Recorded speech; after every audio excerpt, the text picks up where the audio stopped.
Hello everyone, welcome back. This is Joginder Kumar और इस video में आपसे बात कर रहा हूँ आपके आईपीयू के एग्ज़ाम के बारे में कि जैसे एग्ज़ाम हुआ उसके बाद क्या प्रोसेस शुरू हुई या क्या करना था। तो काफ़ी बच्चे ऐसे हो रहे हैं कि एक्साइटेड हो रहे हैं, यार जल्दी बताओ हमें कि हमें पता नहीं कि क्या होने वाला है इसके बाद।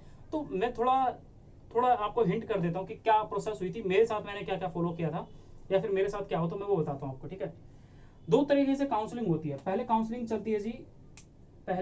चलती है ऑल इंडिया कोटा की। ऑल इंडिया कोटा यानी 15%।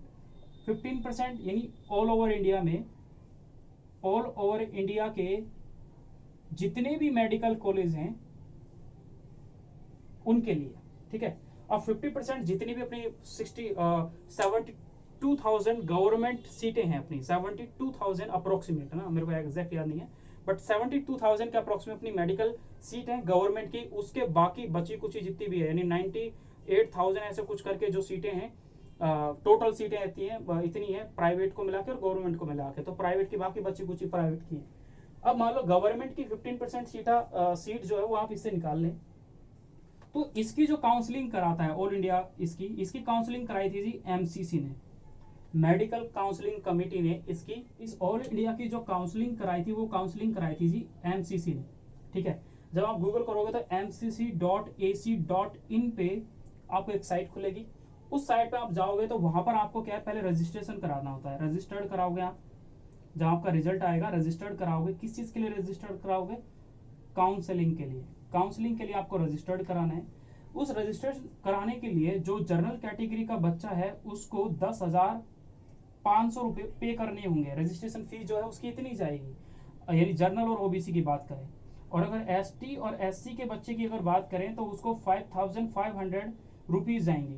मतलब तो होता क्या है कि जिसने अगर मान लो कोई बच्चा है ना, उसने अगर 10,000 फी पे करी है, मतलब 10,500 पे करी है, तो उसमें होगा क्या, जब उसको कॉलेज अलाउड हो जाएगा, जब कॉलेज उसको अलाउड हो जाएगा तो उसकी 10,000 फीस क्या है, वो वापस रिफंडेबल हो है, वो अपने चार्ज रख लेंगे। ठीक है, उसी टाइप से अगर कोई SC ST कैटेगरी का बच्चा है, अगर उसको कॉलेज अलाउड हो जाता है तो 5,000 फीस जो है वो रख लेंगे और बाकी को, सॉरी, 5,000 फीस को क्या कर देंगे, रिटर्न कर देते हैं, यानी ये फीस जो है इसको रिटर्न कर देंगे और 505 जो होगी उसको अपने पास रख लेते हैं।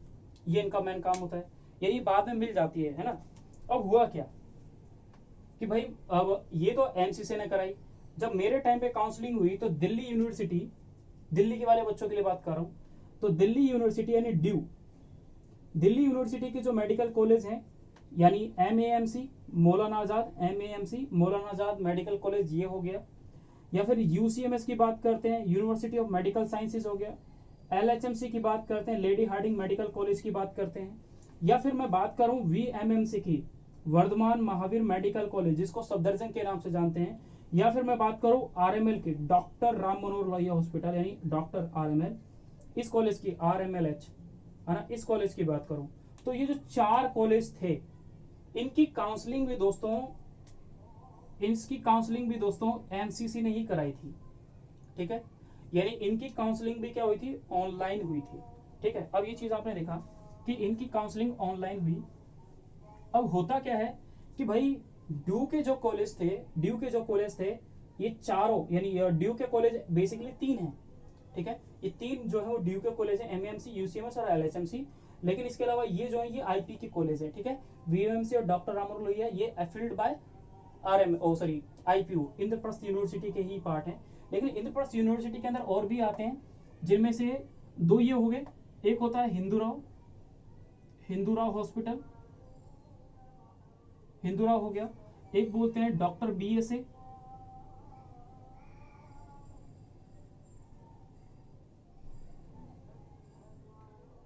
और डॉक्टर BSA मेडिकल कॉलेज हो गया, और हिंदूराव मेडिकल कॉलेज हो गया यानी हॉस्पिटल, और एक और इसके अंदर मेडिकल कॉलेज आता है ACMS, army college of medical sciences, army college of medical sciences. ठीक है, तो जब आप काउंसलिंग कराने जाते हो तो देखो ये चीज क्या है कि भाई, इन तीनों की जो काउंसलिंग थी वो कौन करा रहा है, ये करा रहा है जी।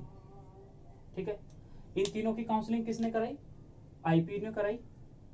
इन सबों की काउंसलिंग किसने कराई, MCC ने कराई। जब एमसीसी ने इसकी काउंसलिंग कराई तो इसकी काउंसलिंग तो ऑनलाइन चल रही है।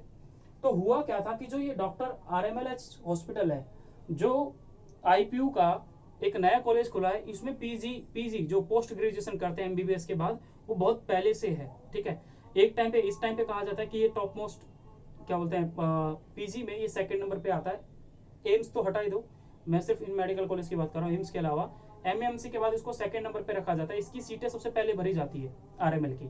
और आरएमएल हॉस्पिटल जो है एक्चुअली ब्रेन का, न्यूरोलॉजी का सबसे बेस्ट हॉस्पिटल माना जाता है।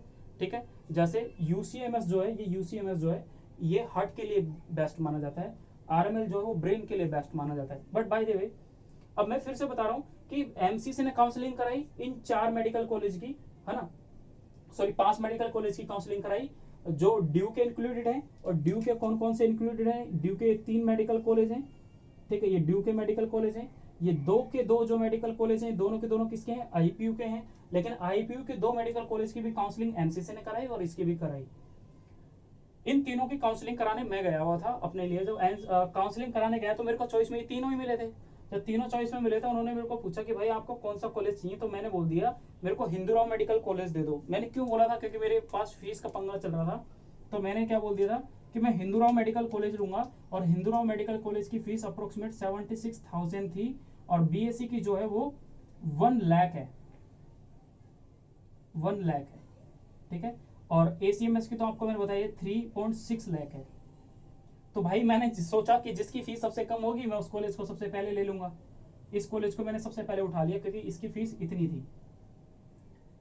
इसके कंपैरिजन में मैंने इसमें एडमिशन ले लिया। ये भी एडमिशन कब लिया? मैंने अपने दोस्त को फोन मिलाया, मैंने बोला भाई मेरे को मतलब एग्जाम मेरा क्लियर हो गया, मेरे मार्क्स इतने आ गए और ऐसा हो गया, मेरे को काउंसलिंग में जा रहा हूँ, तो बता कौन सा कॉलेज लो। उसने बोला, मैं वेट कर रहा था क्योंकि मैं इतना कॉन्फिडेंस था कि मेरे को पता है मेरे को वीएमसी या फिर कोई दूसरा कॉलेज मिल जाएगा। लेकिन उस टाइम पे सुनने में मुझे ये आ रहा था कि आरएमएल एक नया कॉलेज है जो ऐड हो रहा है सन 2019 से, ऐसा सुनने में मुझे आया। तो भाई मैंने बोला यार मजे की बात है, आरएमएल मैं गया हूँ काफी बार, मैंने देखा भी है, मैंने गूगल किया, मैंने कहा यार आरएमएल तो बहुत अच्छा हॉस्पिटल है। मेरे भाई हैं वो मैनेजर हैं फार्मा लाइन में, तो उन्होंने मुझे सजेस्ट किया यार आरएमएल तो अच्छा हॉस्पिटल है, क्योंकि वो वहीं पे जाते थे, कभी डॉक्टर से मिलते या कहीं पे भी किसी मिलते थे तो वो वहाँ पे मिलना होता था उनका। तो उन्होंने मुझे सजेस्ट किया यार आरएमएल अच्छा है हिंदूराव से। तो एक तो फीस का पंगा पड़ गया मेरे लिए जो मैं बता रहा हूँ ना। तो दूसरा क्या था, यहाँ पर क्या हुआ, वीएमएमसी की जो फीस है, वीएमसी की फीस है वो है 36,000 ना, 36,000। और आरएमएल की भी फीस कितनी है? 36,500 रुपीज। तो भाई मैंने सोचा क्यों मैं इसमें जाऊं, सॉरी क्यों मैं इसमें जाऊं। ठीक है, क्यों? क्योंकि देख आरएमएल एक नया कॉलेज है, भाई ने भी सजेस्ट किया अच्छा कॉलेज है, बहुत अच्छा कॉलेज है। मैंने इसको सजेस्ट किया, मैंने देखा, मैंने कहा यार आरएमएल ही लेंगे, हिंदूराव नहीं लेंगे। बीए से मतलब फीस के चक्कर था ना, तो फीस के चक्कर में भी नहीं लिया। तो फीस का भी चक्कर था पहला, और दूसरा क्या था कि मेरे को लगा कि नहीं यार मैं तो फंस गया, तो मैं ये लूंगा क्योंकि इसकी फीस कम है, तो मैं इस कॉलेज को ले लेता हूँ, मेरे लिए बेनिफिटेड रहेगा। तो मैंने आरएमएलएच में एडमिशन ले लिया। जब सेकेंड राउंड हुआ, फर्स्ट राउंड में आरएमएल को ऐड नहीं किया था, फर्स्ट राउंड में आरएमएल को ऐड नहीं किया था। जब सेकेंड राउंड हुआ तो सेकेंड राउंड में आरएमएल मेडिकल कॉलेज आया था, यानी आरएमएल कॉलेज हॉस्पिटल को ऐड किया गया था सेकेंड राउंड में एमसीसी ने। ठीक है, एमसीसी ने सेकेंड राउंड में इसको लेके आया था, तब इसकी फीस थी। अब भाई ड्यू के जितने भी मेडिकल कॉलेज हैं इनकी फीस बहुत कम होती है। ठीक है, जैसे इसकी जो फीस है अप्रोक्सीमेट आपकी 5K है, 5K मतलब 5,000 के आसपास। ठीक है, और इसकी जो फीस है आपकी अप्रोक्सीमेट 10K है, यानी 10,000 के आसपास। और इसकी भी जो फीस है आपकी वो अप्रोक्सीमेट वही 5 to 6K के आसपास है। तो ये बेसिक फीस थी इनकी। तो ड्यू में फीस कम जाती है, आईपीयू में जाती है, लेकिन आईपीयू में इतनी नहीं जाती। बट आईपीयू में दोस्तों एक कोटा होता है। ठीक है, जो आईपीयू से सोच रहे हैं ना कि मैं ड्यू में एडमिशन ले लूं, ड्यू अच्छा है, एमएमसी मिले बेस्ट है, मैं कहता हूँ ड्यू बेस्ट है भाई, यूसीबीसी बेस्ट लड़कियों के लिए। लेकिन भाई एमबीबीएस करने के बाद पीजी भी करनी होती है, पीजी करनी हो तो पीजी के लिए तो भाई एक कोटा लगता है, एक यूनिवर्सिटी का कोटा लगता है। जैसे इन पूरे आईपीयू के जितने भी मेडिकल कॉलेज हैं, आईपीयू के जितने मेडिकल कॉलेज उसमें आईपीयू का कोटा लगता है, यानी आईपीयू के बच्चों की 50% सीटें रिजर्व हैं। यानी सबसे पहले आईपीयू के बच्चों को एडमिशन मिलेगा अगर कोई ड्यू का बच्चा उसके कंपैरिजन में सेम मार्क्स पे खड़ा हुआ तो। समझ रहे हो ना? तो ये चीज देखी गई थी। तो ये पूरी कहानी थी जो मैंने फिलअप की। अब आप बोलोगे कि यार आईपीयू का अभी, जैसे मान लो अभी आपका नेट का रिजल्ट आ जाए, है ना, नेट का आपका रिजल्ट आएगा, नीट का जैसे ही रिजल्ट आएगा तो आपको क्या करना होगा आईपीओ के लिए, तो आपको आईपीयू की साइट पे एक लिंक आएगा, उस टाइम पे लिंक आएगा, आपको मैसेज तक आएगा। अगर आपने फॉर्म भरा है ना, तो जो आपका नंबर होगा उस नंबर पे एक मैसेज आएगा और उसमें बताया जाएगा कि आपको आईपीयू की साइट पे जाके, और आपको आईपीयू जो है वो आपको आपकी आईडी और पासवर्ड याद कराएगी, मतलब बता देगी कि ये आईडी और पासवर्ड है। आपको क्या करना है, आपका जो नीट में स्कोर रहा, नीट का जो स्कोर रहा और जो आपका रोल नंबर है, इन दोनों को आईपीयू की साइट पे जाके, आईपीयू की साइट पे जाके वहां पे इसको जाके फिल करना है। बस दो दो खाने आएंगे, दो खानों को भरना है, बस हो गया फॉर्म, ठीक है, कंप्लीट हो गया। तो इस फॉर्म को फिल करेंगे, बस ये हो जाएगा। यहीं से फिर आपकी कहानी शुरू होगी आईपीयू के एडमिशन के लिए। अगर आईपीयू की फिर पहले पता है किसकी काउंसलिंग होती है, पहले काउंसलिंग होती है 15% ऑल ओवर इंडिया में जितने मेडिकल कॉलेज हैं उन सीटों को पहले भरा जाता है। अगर वो सीटें खाली रहेगी तो उस स्टेट को दे दी जाती है, लो भाई अपनी काउंसलिंग में ऐड कर लो, भरते रहना, ठीक है, वो भरते रहते हैं। वो काउंसलिंग कराएगी ऑल इंडिया की एमसीसी की साइट, तो आपको अपडेट रहना है, दिन में कम से कम 2-3 बार तो इस साइट को खोल के देखना है कि क्या अपडेट हो रहा है पहले, है ना। तो अगर आपको मैं 3 साइटें बता रहा हूँ दोस्तों, 3 साइटों को आपको बहुत अच्छे से ध्यान रखना है। एक गूगल करना है एफएमएससी, पहला, स्टार क्यों लिख रहे हैं हम भाई, साइट ही तो है, FMSC faculty of medical sciences college, है ना। सेकंड आता है आईपीयू, और इन सबों से पहले आएगा, मैंने थर्ड पे लिख रहा हूं उसको बल्कि, लेकिन सबसे पहले पे यही आएगा जिसको बोलते हैं एमसीसी। दोस्तों इन तीनों साइटों को आपको अपडेट रहना। अपडेट रहने का मतलब यह है कि दिन में सुबह शाम खोलनी है आपको, सुबह शाम इन साइटों को खोलनी है, अपनी इन पेजों को अपने क्रोम के अंदर, जो भी आप ऐप यूज करते हो उसके अंदर खोल के रखो, उससे आपको इन्फॉर्मेशन रखनी है। भाई अगर कॉलेज का एक दिन कॉलेज में बुलाया कि आज तुम्हारा एडमिशन के लिए बुलाया गया और तुमने फॉर्म भी नहीं भरा, बहुत तगड़ा सीन हो जाएगा। 2018 में मेरे साथ हो चुका है। एमसीसी का मैं डेट के चक्कर में रह गया कि भाई सेकेंड राउंड की जो सीटें हैं वो 10 तारीख को भरी जाएगी, ठीक है, मेरे साथ ऐसा हुआ था, 10 तारीख को भरा जाएगा। तो मैंने क्या है, मेरे घर पे जो वाईफाई लगा है उसमें मैंने रिचार्ज नहीं कर रहा, मतलब नेट का जो रिचार्ज होता बाहर से वो नहीं करवा रखा था। 4 तारीख की बात है, 4 तारीख को शाम के 5 बजे तक विंडो ओपन थी सेकेंड राउंड की चॉइस फिलिंग करने के लिए, ठीक है। मैंने क्या है, मैंने क्या किया, मैंने सोचा चल यार कोई दिक्कत नहीं है, कर देंगे अपने आराम से, तो कोई दिक्कत नहीं होगी। तो मैं सोचा 10 तारीख तक तो है, आज नेट रिचार्ज करवा लेते दिन में। लेकिन मैंने क्या किया, जो वायर थी, जो मेरा क्या बोलते हैं वाईफाई था वो, और जो उसके बीच में एक हल्का सा एक डिब्बे आते हैं, पता नहीं मेरे को पता नहीं उसको क्या बोलते हैं, जो भी थे उसके अंदर जो उसको कनेक्ट करते हैं, मैंने वो गलत कर रखी थी, ठीक है। वाईफाई के पीछे जो जहाँ लगाते हैं ना प्लग, वो प्लग मैंने गलत जगह लगा रखा था, जिससे कनेक्शन आता वहाँ नहीं लगा रखा। मैंने अपने दोस्त को फोन मिलाया, उसको नॉलेज थी, तो उसको बोला, अपने बोला भाई यार ऐसे दिक्कत आ रही है, एक बार आके चेक कर ले। तो वो शाम को आया, उसने देखा कि यार मैंने तो प्लग ही गलत लगा रखे हैं, और फिर शाम को मैं 10 बजे के आसपास फॉर्म भरने बैठा।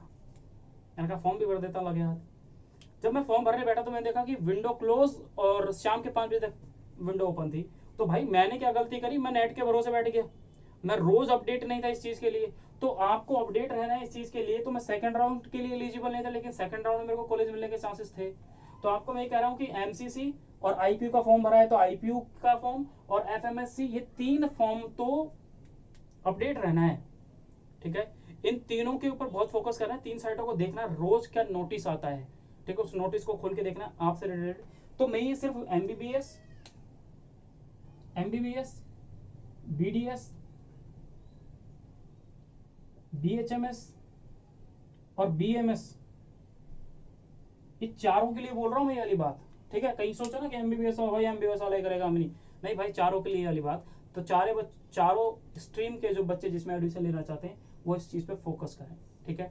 और मैं एक बेसिक इन्फॉर्मेशन आपको नेक्स्ट वीडियो में दे दूंगा, जब मैं बात करूंगा आपको किसके बारे में, आपके आयुर्वेदा और होम्योपैथी के बारे में। नेक्स्ट वीडियो में इसके बारे में बहुत अच्छे से बताऊंगा आपको कि किसको क्या मिल रहा है या नहीं मिल रहा, क्योंकि अपने पास सारे पर्चे हैं ना, अपने पास हर कॉलेज के पर्चे हैं, ये 2019 के सबके 2 राउंड के हुए थे इसके। तो बात करते हैं हम नेक्स्ट उसमें, ठीक है।